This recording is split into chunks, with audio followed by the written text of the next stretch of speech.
Howdy folks, this is CA, and I haven't talked on TYT Nation in quite some time. I've been busy on a lot of projects and been mainly focused on my own channel.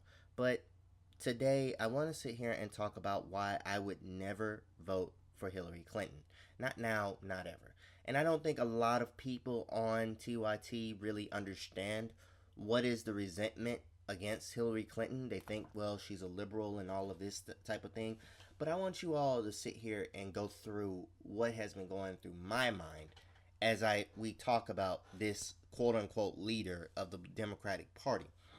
Number one, we should sit here and remember this super predator thing that she talked about when I was 11. Not just gangs of kids anymore. They are often the kinds of kids that are called super predators. No conscience, no empathy. We can talk about why they ended up that way, but first we have to bring them to heel. And I'm currently like 32, 33. But the fact of the matter is, when I look at that and I look at that super predator comment, I have to sit here and judge her based on what she said in 1994 to 96. I know there's a little bit of discrepancy, but the fact of the matter is, she says black children need to be brought to heel. In terms of how has that been expressed, we have to really look at what she has been saying over the years that the mainstream media refuses to sit here, acknowledge, comment on, or discuss when they talk about racism, sexism, whatever. But let's look at this. She said this about black people in 96. She's also sat here and talked about the person and people that were most influential in her life in campaigning was the Goldwaters. But now she wants... How did a nice Republican girl from Park Ridge go wrong? I mean, this is one of the great unanswered questions that we have to address.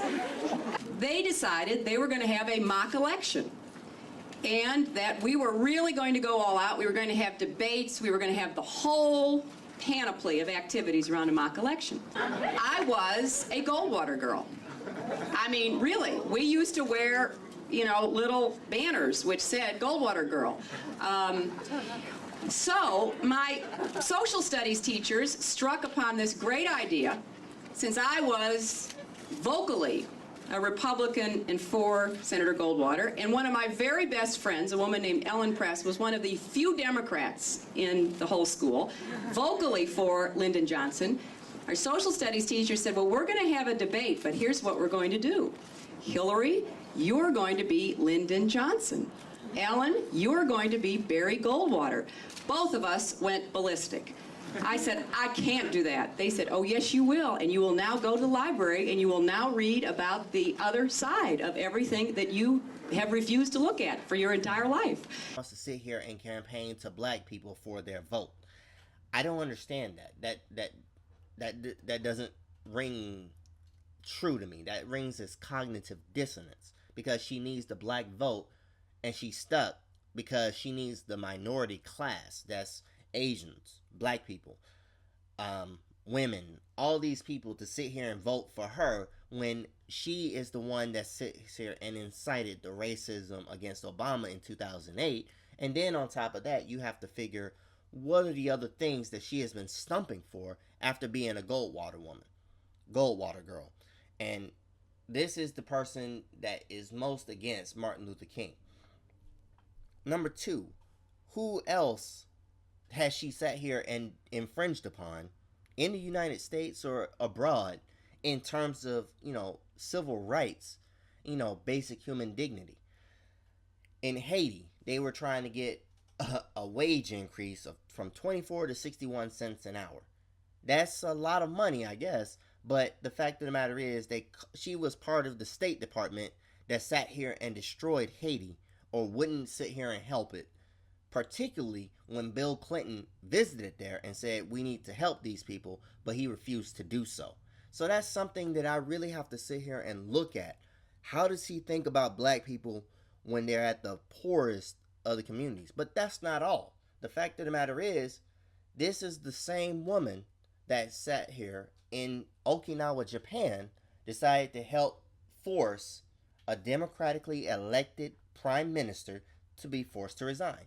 Not a lot of people are talking about that, but Asians should be talked about and discussed because if you're part of the State Department, you're responsible for a lot of things. This is the same woman that sat here and basically wanted a regime change in Libya. So, I mean, that is the land of unconfirmed reports. Yes, we came, we saw, he died. Did it have anything to do with your visit? No, I'm sure it did. So Gaddafi is such an evil dictator for trying to help his people out that we decided to sit here and destroy it. And now we have all of these radical Islamic groups, or not even, I don't even want to sit here and to call them Islamic because I don't think that they are. I think that for the most part, these groups are just the result of the United States foreign policy and being expressed through that form of fundamentalism. But there's plenty of other types of fundamentalism, and that's exactly what they are. Fundamentalists that are given guns to sit here and destroy the society even further than it's already done. But the United States helped that first. But you tell me that I should sit here and vote for Hillary Clinton after knowing about Haiti, after knowing about Japan, after knowing about what she thinks about black people in America because she used to stump for Goldwater? And then on top of that, when you look at the record of 1996, when Bill Clinton decided to sit here and take funding and lobbying money from jobs from the private prison industry, when we sit here and put more people in prison, we have 2.7 million people in prison. That is a result of Bill Clinton's policies. And yet nobody wants to sit here and talk about those type of things. And then you want to tell me that I am horrible for not wanting to vote for this woman? This is the type of thing that should be talked about in the mainstream media. And that's what's not being talked about and discussed. Instead, we have a political class that has sat here and said, we don't need a democracy, we need a plutocracy. And Hillary Clinton basically is that billionaire class that Bernie Sanders is talking about, but not a lot of people are sitting here and pointing it out. Because this woman takes money from the private prison industry. What was it, $675,000 or $175,000?